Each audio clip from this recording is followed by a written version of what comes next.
دوستوں، جیسا کہ ہم نے اپنی پچھلی ویڈیو میں ذکر کیا اردو کے بارے میں، اردو کیسے وجود میں آئی اور ایک ادبی اور اہم زبان ہے۔ آج ہم اس بارے میں ذکر کریں گے کہ کیسے اردو اپنا مقام پا سکتی ہے جیسے دنیا کی باقی زبانوں نے پایا۔ تمام دنیا میں قومیں اپنی قومی زبان سے پہچانی جاتی ہیں۔ یہ نہیں ہوتا کہ اپنی قومی زبان کے لیے کسی کو اپنی ہی قوم سے لڑائی لڑنی پڑے۔ بدقسمتی سے پاکستان میں یہ صورتحال درپیش ہے۔ قومی زبان کو اپنا حق منوانے کے لیے اپنی ہی قوم سے لڑنا پڑ رہا ہے۔ خود اپنے ہی لوگ اردو کو تعلیم کی زبان نہیں بننے دیتے، اسے دفتروں اور کاروبار میں داخل نہیں ہونے دیتے۔ اس سلسلے میں ایک اہم اور مرکزی مسئلہ قومی تعلیم کا ہے، جو کہ قومی زبان کی رفاقت سے محروم ہے۔ اس وقت تک تعلیم میں قومی زبان کو جو درجہ دیا گیا، اس پر اظہار اطمینان کے باوجود یہ کہنا پڑتا ہے کہ اس پورے سلسلہ عمل کو محض ابتدا سمجھنا چاہیے۔ ابھی اصل کام باقی ہے۔ اصل کام یہ ہے کہ پورے نظام تعلیم کو قومی زبان کے ذریعے رائج کرنا ہوگا۔ تمام فنی یونیورسٹیز میں اردو کے ذریعے تعلیم دینی ہوگی۔ پبلک سروس کمیشن صوبائی اور مرکزی میں قومی زبان کو پورا مضمون ذریعہ امتحان اور انٹرویو کا ذریعہ اظہار گفتگو بنانا ہوگا۔ اور اہم بات یہ کہ دفتروں میں مساوات اور مجالات کے لیے قومی زبان کو رائج کرنا ہوگا۔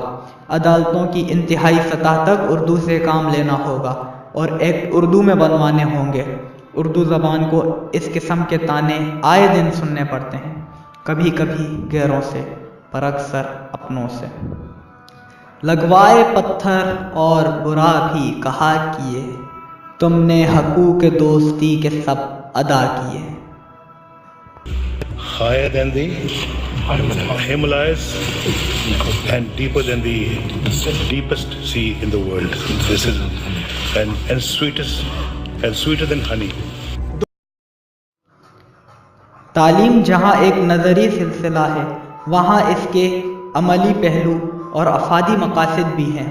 ذریعہ تعلیم تبدیل ہو بھی جائے تو بھی اس وقت تک بے نتیجہ اور بے اثر ہوگا جب تک وہ زندگی کے اہم کاموں کے لیے مفید نہ ہوگا۔ تعلیم محض دماغی ورزش اور تفریحی مشغلہ نہیں، وہ ایک نفع اور فائدہ مند استعمال کی مشق ہے۔ ذریعہ تعلیم کے مسئلہ دفتری زبان کی تبدیلی اور کاروباری زبان کی ترویج کے ساتھ لازم و ملزوم کا تعلق رکھتا ہے۔ اس لیے ہمیں عام مضامین کے ذریعہ تعلیم کی تبدیلی کے ساتھ ساتھ پبلک سروس کمیشن، فنی تعلیم اور دفتری کاروباری زبان کی تبدیلی پر بھی زور دینا ہوگا۔ اس میں 2-3 اظہارات پیش کیے جاتے ہیں۔ ان میں سے ایک یہ ہے کہ تیز مت چلو، تدریج کے ساتھ سب کچھ ہونا چاہیے، یعنی آہستہ آہستہ اردو اپنا مقام پالے گی۔ تدریج، بے شک تدریج، مگر تدریج کے معنی ہے درجہ بدرجہ آگے بڑھنا۔ یہاں تو کوئی درجہ نظر نہیں آتا۔ اس کے لیے لازم ہے کہ منزل متعین ہو، آغاز ہو اور کہیں انتہا ہو۔ یہاں تو نہ منزل ہے، نہ آغاز کا پتہ ہے، نہ ہی انتہا کا کچھ پتہ۔ اس کے لیے مشمول درجے مقرر کیے جائیں، ہر درجے سے گزرنے کی مدت مقرر کی جائے۔ یہاں نہ مدت ہے نہ ہی درجہ، اور پھر سچے دل سے اس پر عمل ہو۔ منزل معلوم بھی ہو مگر مدت کا تعین نہ ہو تو کیا معلوم منزل کئی 100 سال گزرنے پر بھی سامنے نہ آئے۔ گزشتہ 40 برس میں اکثر یہی ہوا کہ تدریج کا مشورہ دیا گیا، اگرچہ ہمیں معلوم ہے کہ یہ مسئلہ انڈونیشیا، ایران، ترکی، جاپان، اسرائیل، چین وغیرہ بلکہ قدیم زمانے میں انگریزی میں بھی محض جذبات کے زور سے حل ہوا تھا، اور ان ممالک میں کسی نے یہ نہیں کہا تھا کہ قومی زبان کا سوال اٹھانے والے لوگ جذباتی ہیں، مگر ہمیں ان طعنوں و تشنوں کا سامنا کرنا پڑتا ہے۔